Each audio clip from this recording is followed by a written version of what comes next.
'Twas a white thunderbird, a T-bird.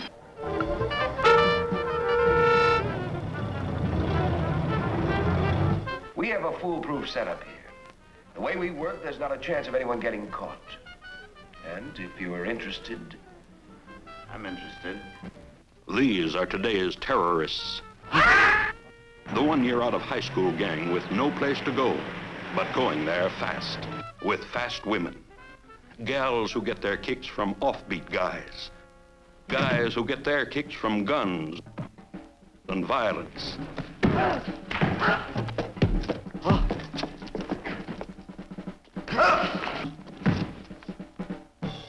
Guys who stop at nothing, neither mayhem nor murder. Raymond and I will take charge of the entry. Frank, you will take charge of the loading platform.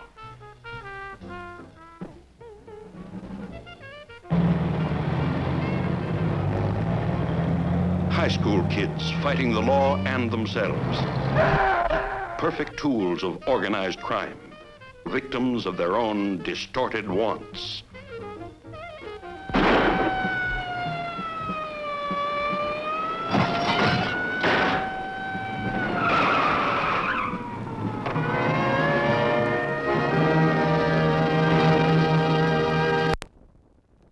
The Crawling Hand. Someone, please, come in. 140,000. Push the red. God, Steve, help me! Help me!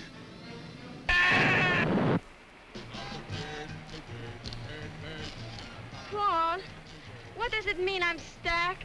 Stacked? Ow!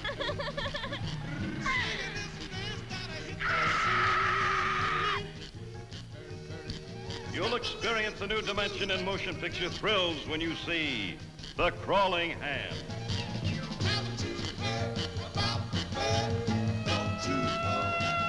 The Crawling Hand demands to live, commands you to see it. A disembodied hand holds the key to a killer more deadly than the supernatural.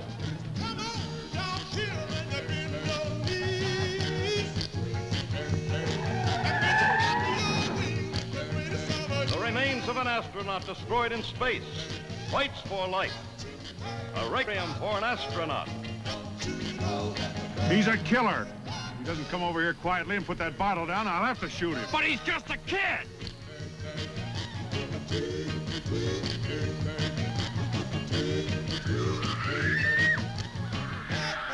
It strikes deadly, silently. It will not relent. The Crawling Hand must destroy in order to exist. It will strike you deadly. The Crawling Hand. Put those clothes on. Something happens to me. Something frightening.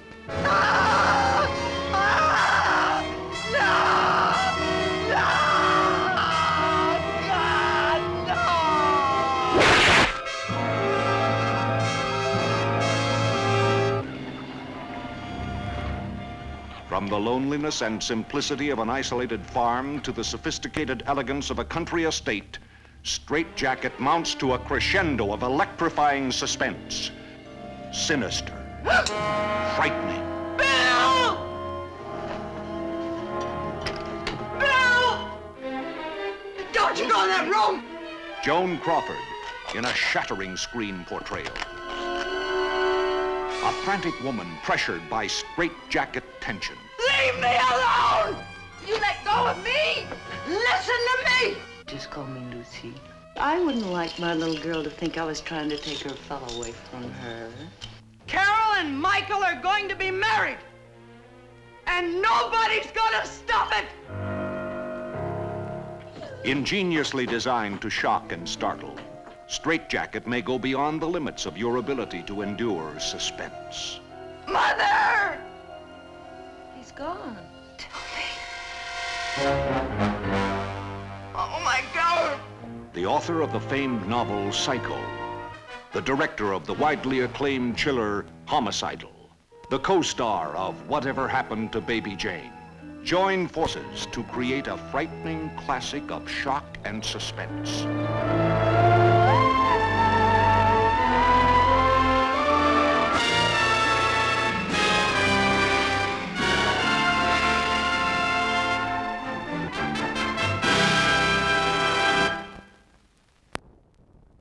Physically as well as mentally.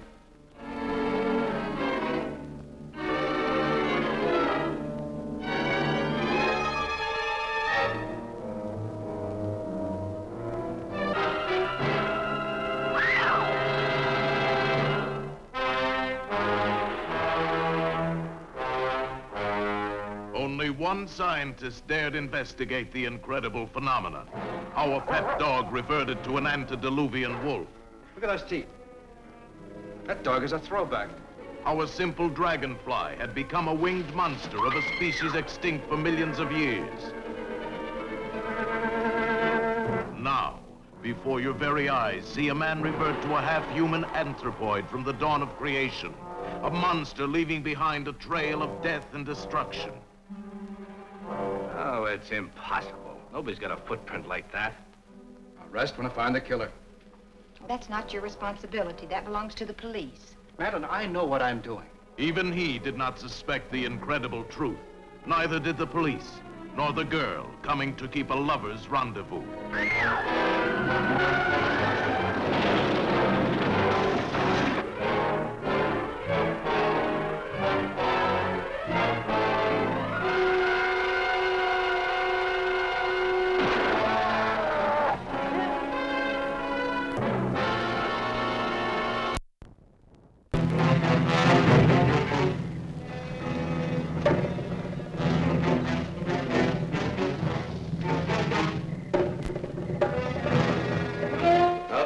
We've been pretty lenient. These dues, we let them lag a couple of weeks behind. But from now on, they pay on time or we're going to work them over good. A new and exciting young star, John Ashley, in the fascinating role of Matt Stevens, the boy who was too rich, too smart, too evil for anyone's good. I don't know what goes in this town, but I don't want any part of it. I told Chris. And I don't take orders from anybody. And especially from a pampered little punk like you. Really? That's when the roof blows off Wilson High. When the kid with a dictator complex goes all out to beat down those who defy him. Let's go someplace nice and quiet. Like the Lakewood Park Road? Stopping at nothing. From strong-arming girls to hot rod murder.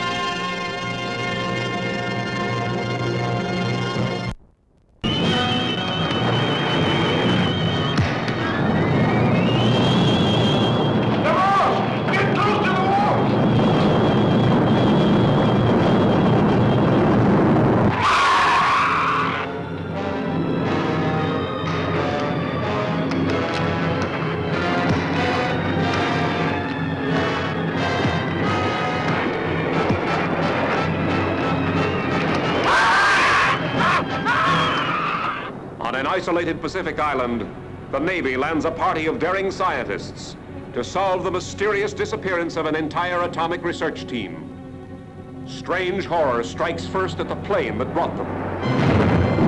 And then, earth-shattering tremors begin tearing the island to shreds. Okay, Professor. How are the crabs blowing up the island? I am not sure. But imagine they are able to send out arcs of heat. They are packed with it. They can melt and fuse parts of the caverns, explode the materials contained, and bring about the slides. There used to be ridges there for maybe 2 miles. Now there's less than half a city block. Soon we will have nowhere to run.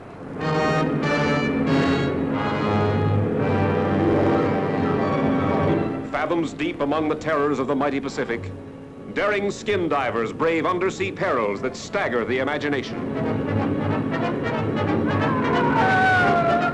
Here are monsters with razor-sharp claws that hand grenades and dynamite cannot stop. Nor searing fire and flame, nor tons of crushing rocks, as mankind faces its last desperate chance.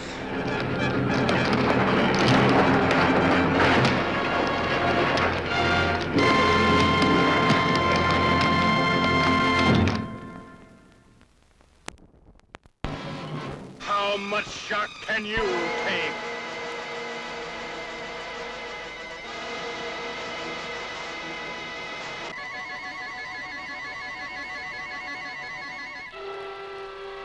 It will haunt you forever.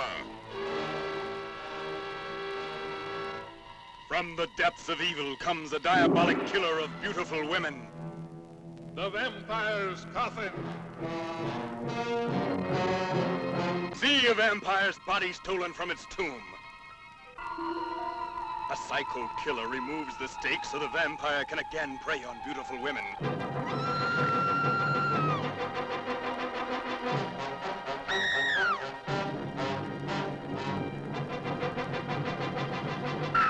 It's in the Vampires Coffin. And to complete a double night of horror, a monster's nightmare of terror, turned loose in a fight to the death. The robot versus the Aztec mummy.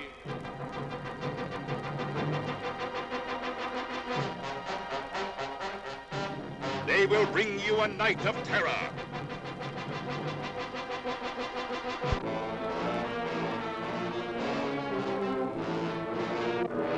We dare you to see them, but don't come alone. The Vampires Coffin. In an all-new double horrorama show with The Robot versus the Aztec Mummy. Presented in Hypnoscope. To heighten the horror. Shock your senses. Chill your brain. It could only be shown at midnight.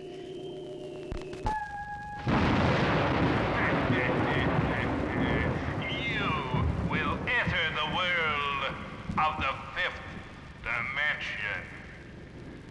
The light, the sound, the horror. You will feel it around you. You will see the vampire as though he were attacking. You will see the curse of the doll people as though they were about to kill you. See live monsters around you and ghouls. Bring your boy fiends. Have a cocktail from the vampire's blood bank.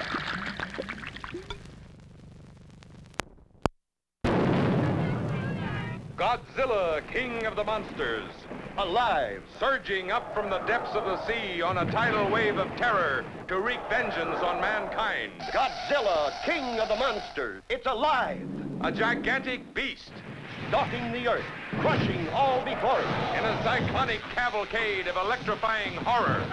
Raging through the streets on a rampage of total destruction. Godzilla, king of the monsters.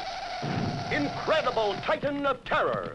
Wiping out a city of 6 million in a holocaust of flame. Jet planes cannot destroy it. Bombs cannot kill it. All modern weapons fail. Is this the end of our civilization?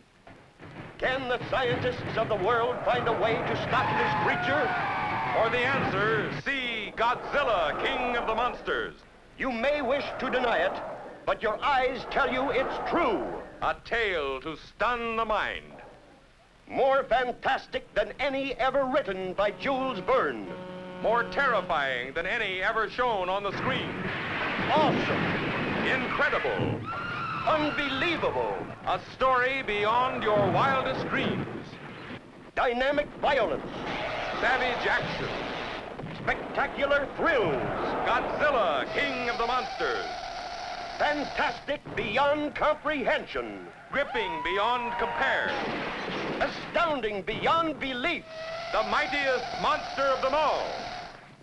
See Godzilla, king of the monsters.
holiday message for you from me. I'll do it. Go ahead. Introduce me. Oh, ladies and gentlemen, lamb chop. Santa Claus, Santa Claus. Santa Claus, Santa Claus. I would like to give you all a holiday massage. Message. The management of this theater and all the staff want you to wish me. Want me to wish you. Want Sherry to wish you. No, don't want Sherry to wish you. Lamb chop. Santa Claus. Santa Claus. The management of this theater and all the staff want me to wish you a Merry Christmas and a prosperous New Year. Thank you. Happy holiday.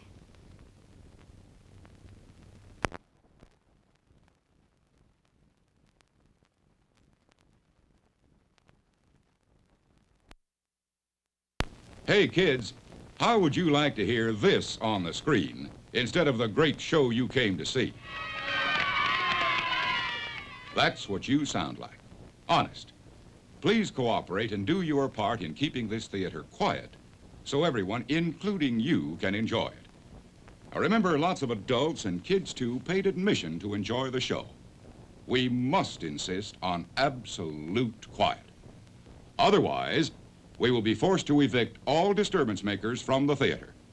Those asked to leave today will be refused admission to this theater in the future. Thank you. Hello, I'm John Waters, and I'm supposed to announce there is no smoking in this theater, which I think is one of the most ridiculous things I've ever heard of in my life. How can anyone sit through a length of a film, and especially a European film, and not have a cigarette? But don't you wish you had one right now? And I'm telling you that smoke anyway. It gives ushers jobs, and if people didn't smoke, there would be no employment for the youth of today. So once again, no smoking in this theater.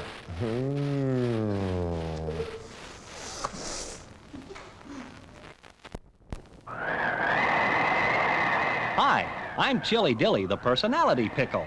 Packed in a jar for the freshest flavor, served cold in a sack for you to savor. So dainty to eat, no muss, no fuss. An ideal snack for all of us. Crisp, tender, and tasty with a bit of spice. Buy one now. Taste how nice. Snack bar clerks will knock themselves silly, speeding your order for a real Chili Dilly.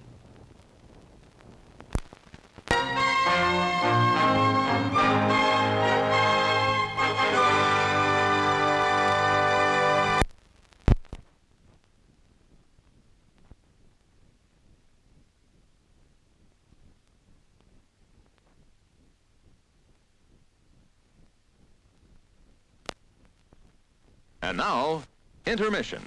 Refreshment time.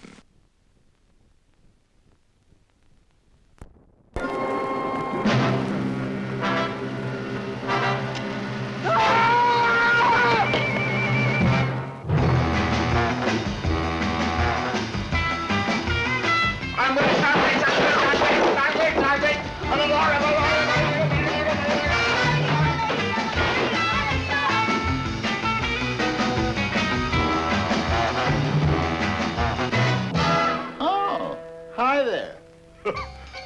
I'm Herman Munster. Don't I look frightfully handsome in Technicolor? Allow me to present my wife, Lily. Pleased to meet you. And Grandpa? Hello there. I'm glad I was just hanging around the house. My handsome son, Eddie. And the unfortunate member of our family, my niece, Marilyn. Co-starring Terry Thomas and Hermione Gingold. Herman Munster inherits a fortune and a castle full of homicidal relatives. Hey, neat. What kind of secret do you think it could be? I don't know, but I'll tell you this. Last night, I was looking out my window, and I saw two guys carrying coffins into the building.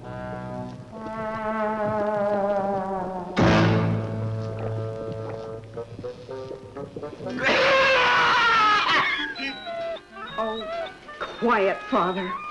I'm trying to think. Come on, Babs.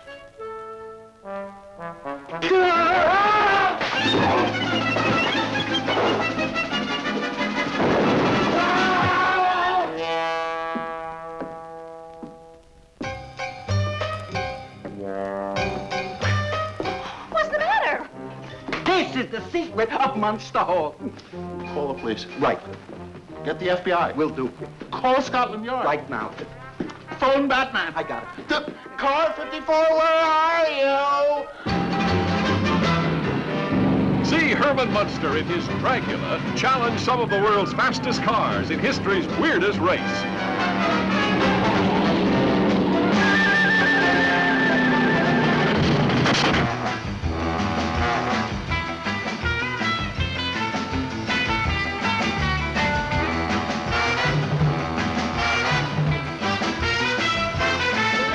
It's frightfully funny.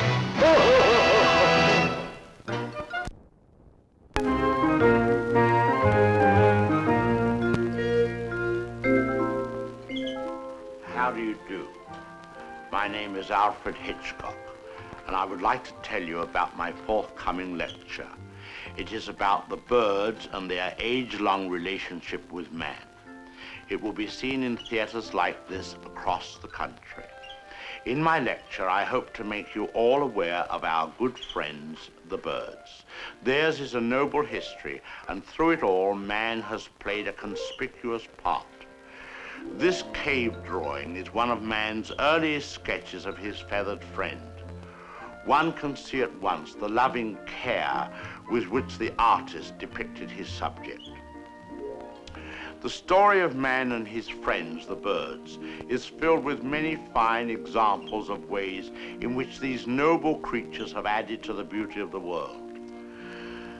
Take this plumed hat from the period of Charles. It must have been to have their feathers plucked out to brighten man's drab life.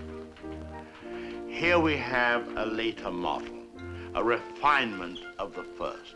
Here man, or rather woman, thought enough of the birds to have an entire one as a decoration. It's quite dead, of course. Naturally, the egg plays a very prominent part in my lecture. Not a word about which came first, however. I don't believe in dealing with controversial matters. Thousands of years ago, man was satisfied merely to steal an egg from a nest and use it for food. Now he has perfected this process by imprisoning each hen in a separate cage and by scientifically manipulating the lights so that she doesn't fall into the rut of the old 24-hour day. Thus he can induce the bird to reach fantastic heights of egg production. Originally, there were many varieties of birds on Earth. Some have become extinct. The great auk, the passenger pigeon, and the famous dodo bird have all disappeared. Actually, they didn't exactly disappear. They were simply killed off, but of course, this is nature's way. Man merely hurries the process along whenever he can be of help. Man and birds have been responsible for a great many advances in our civilization. For example, the bird was the inspiration for the invention of gunpowder, and it was his speed that brought about the development of the shotgun. But man has not been unmindful of his debt to the bird. We have honored our feathered friends in many ways. We cage birds and show them off proudly in most of our zoos. And the turkey is traditionally our guest of honor at Thanksgiving.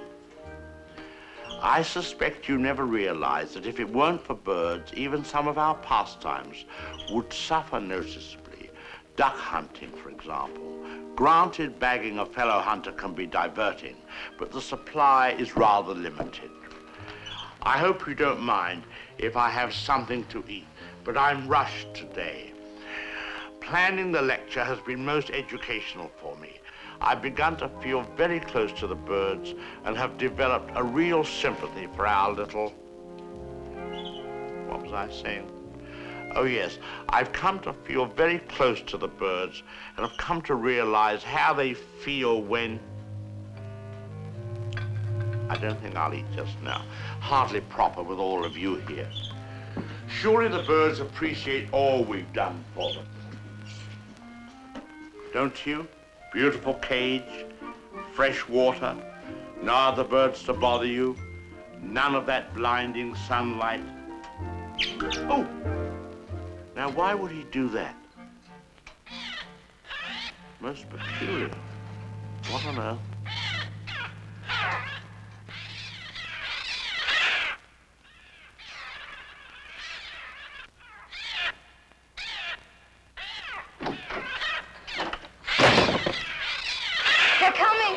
me.